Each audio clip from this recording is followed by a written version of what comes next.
Pembahasan pertama mengenai kesehatan. Nah, sebenarnya apa sih kesehatan itu?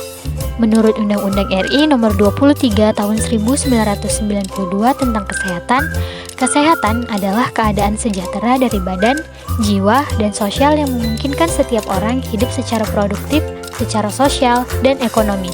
Kemudian menurut WHO, kesehatan adalah kondisi dinamis meliputi kesehatan jasmani, rohani, sosial, dan tidak hanya terbebas dari penyakit cacat dan kelemahan.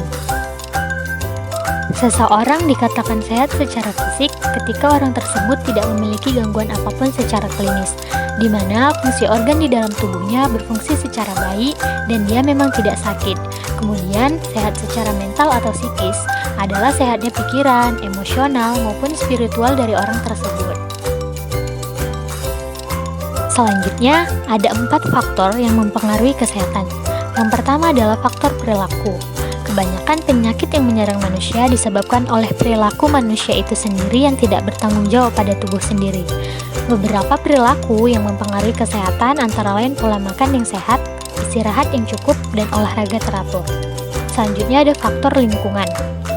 Lingkungan yang bersih sangat berperan dalam meningkatkan kesehatan manusia, di mana lingkungan yang tidak terawat dan kotor beresiko menimbulkan berbagai penyakit seperti demam berdarah, diare, dan gatal-gatal.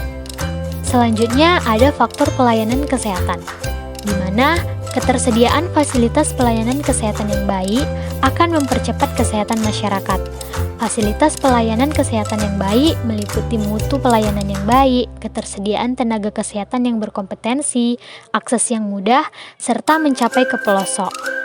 Yang terakhir ada faktor keturunan. Ada beberapa penyakit yang sulit dihindari karena faktor keturunan. Beberapa penyakit mungkin langsung diturunkan oleh orang tua, seperti asma. Kemudian ada jenis-jenis kesehatan. Yang pertama, kesehatan tubuh. Kesehatan tubuh merupakan kesehatan yang dinilai dari kondisi fisik seseorang. Untuk bisa mendapatkan kesehatan fisik, manusia hanya perlu melakukan 2 hal, yaitu olahraga dan menjaga pola makan. Yang kedua, kesehatan mental. Kesehatan mental merupakan kesehatan yang dinilai dari kondisi jiwa ataupun mental seseorang. Istilah kesehatan mental sangat erat kaitannya dengan masalah stres dan masalah-masalah terkait pikiran lainnya. Untuk mendapatkan kestabilan dan keseimbangan jiwa, manusia membutuhkan tubuh yang sehat dan juga hati yang bersih, seperti bersih dari sifat dengki, sirik, dendam, dan berbagai sifat buruk lainnya. Selanjutnya ada upaya untuk kesehatan. Yang pertama, upaya peningkatan kesehatan preventif dengan promotif, yaitu upaya peningkatan kesehatan melalui sarana kesehatan yang mendukung seperti puskesmas, dokter praktek, toko obat atau apotik, praktek bidan, rumah sakit khusus, dan lain-lain. Yang kedua, upaya pemeliharaan kesehatan kuratif dengan rehabilitatif, yaitu upaya pemeliharaan atau pemulihan kesehatan agar penyakitnya tidak semakin terpuruk dengan mengkonsumsi makanan yang menunjang untuk kesembuhan penyakitnya. Pembahasan selanjutnya mengenai penyakit. Penyakit adalah kondisi abnormal tertentu yang secara negatif mempengaruhi struktur atau fungsi sebagian, bahkan seluruh tubuh suatu makhluk hidup, dan bukan diakibatkan oleh cedera eksternal apapun. Penyakit juga dikenal sebagai kondisi medis yang berhubungan dengan gejala dan tanda klinis tertentu. Suatu penyakit dapat disebabkan oleh faktor-faktor eksternal seperti disfungsi internal. Jenis-jenis penyakit. Yang pertama ada penyakit infeksi. Penyakit yang disebabkan oleh organisme seperti bakteri, virus, jamur, atau parasit. Dapat menular secara langsung dan tidak langsung.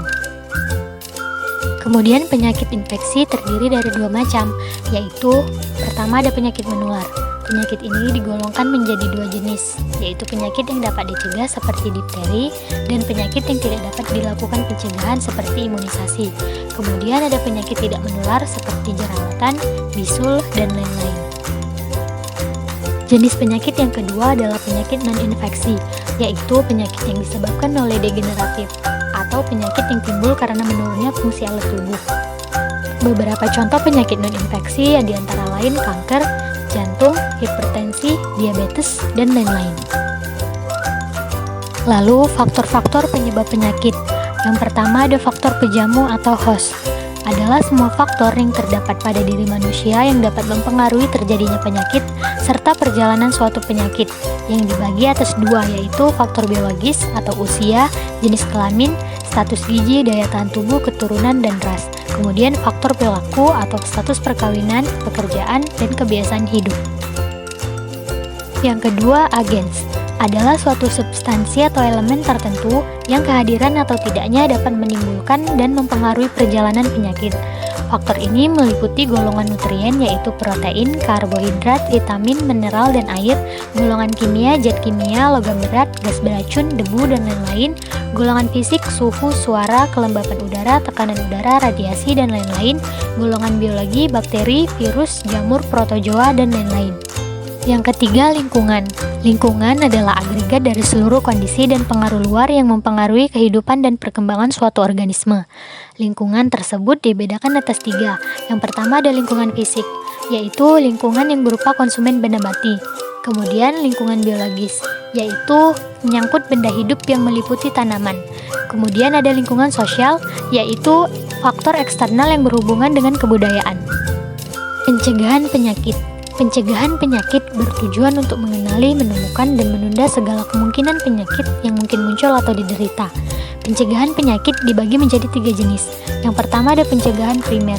Pencegahan ini bertujuan untuk menghindari atau meminimalisir perkembangan penyakit atau kecacatan yang mungkin dialami oleh seorang individu. Contoh pencegahan primer adalah dengan rajin berolahraga, memakan makanan yang bergizi sesuai kebutuhan, dan mempertahankan berat badan yang ideal. Yang kedua ada pencegahan sekunder. Pencegahan ini dilakukan dengan mendeteksi sedini mungkin penyakit yang mungkin diderita. Hal ini dilakukan agar penyakit tidak semakin parah atau terjadinya komplikasi. Contoh pencegahan sekunder adalah melakukan pemeriksaan secara mandiri atau ke dokter untuk individu yang mempunyai gejala penyakit kronis. Yang ketiga, pencegahan tersier. Pencegahan tersier bertujuan untuk mengurangi berbagai dampak negatif yang mungkin terjadi dari suatu penyakit. Pencegahan ini juga dilakukan untuk meminimalisir komplikasi dan meningkatkan kualitas hidup penderita penyakit.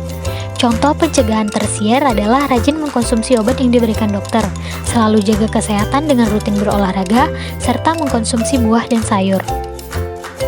Sekian video tentang kesehatan dan penyakit. Saya Tridina Kandi mewakili kelompok 11 mengucapkan terima kasih.